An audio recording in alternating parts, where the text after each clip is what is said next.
Selamat pagi pemirsa, selamat bergabung kembali dalam Berita Pagi Padang TV. Selama beberapa menit ke depan kami akan membawakan sejumlah informasi aktual dan terpercaya bersama saya Indah Permata Devi. Dalam setiap peringatan Hari Bumi pada 22 April, kepedulian terhadap bumi digelorakan dengan berbagai cara, termasuk oleh dua perempuan inspiratif yang masuk dalam nominasi Best of Learning and Education di TikTok Awards Indonesia 2020. Keduanya biasa melakukan hal yang sederhana dalam aktivitas sehari-hari untuk menunjukkan kepedulian mereka terhadap bumi. Apa yang mereka lakukan sangat mungkin dilakukan oleh generasi muda. Apa saja itu? Simak liputan berikut ini.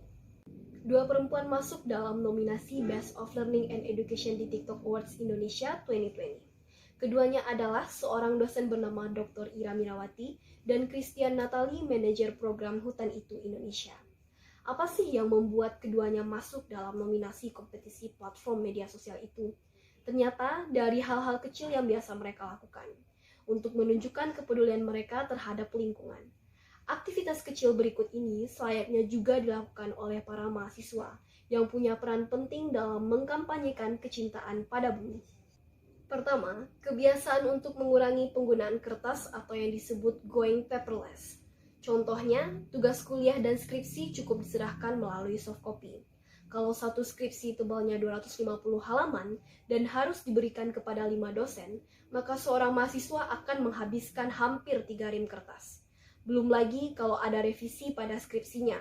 Sikap konsumtif terhadap kertas dan tisu tentu saja bisa mengancam pelestarian hutan. Hal lain yang bisa dilakukan adalah mengikuti berbagai gerakan cinta lingkungan. Misalnya tidak menggunakan kantong plastik, serta hemat air dan listrik. Hal-hal kecil seperti ini dianggap sebagai bentuk kontribusi terhadap bumi. Hal ini bisa dilakukan bila kaum muda tidak apatis atau cuek terhadap ajakan cinta lingkungan. Dari survei yang dilakukan Hutan Itu Indonesia atau HII pada 2017, terungkap bahwa 98,3% anak muda perkotaan tahu kondisi hutan sedang tidak baik-baik saja. Sementara survei Wahana Lingkungan Hidup Indonesia atau WALHI pada tahun 2020 mengungkap 89% warga muda aktif merasa khawatir tentang dampak krisis iklim. Data itu membuktikan bahwa generasi muda sebenarnya sudah sadar soal isu lingkungan. Hanya saja, kesadaran itu belum ditambah dengan pengetahuan yang memadai.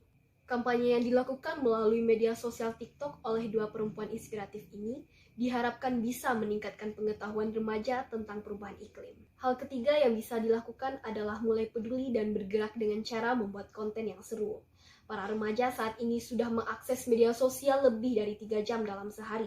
Jika konten media sosial dipenuhi dengan konten yang positif dan kreatif, maka hal ini bisa membuat kampanye cinta lingkungan menjadi berhasil. Karena itu, para remaja sebaiknya tidak membuat konten hanya karena sekedar mengejar jumlah followers dan viewers. Untuk mendapatkan performa yang bagus dalam membuat konten di TikTok, ada beberapa hal yang harus dilakukan. Di antaranya, buatlah konten yang berbeda, gunakan hashtag yang sedang trending, dan ikuti momen peringatan hari besar.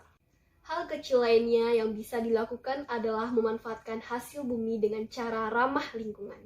Misalnya menggunakan gula aren dan buah tengkawang sebagai body lotion. Saat membeli hasil hutan, maka kita membantu meningkatkan kesejahteraan produsen yang merupakan masyarakat di sekitar hutan. Selain itu, mencari berbagai hasil hutan seperti daun pakis dan rebung untuk dijadikan sayur.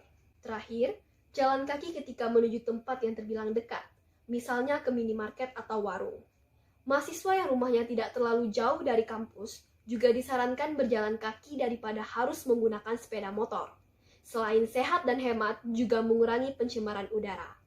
Menggunakan kendaraan umum juga merupakan opsi yang lebih ramah lingkungan daripada menggunakan kendaraan pribadi. Saya, Indah Permata Devi, melaporkan.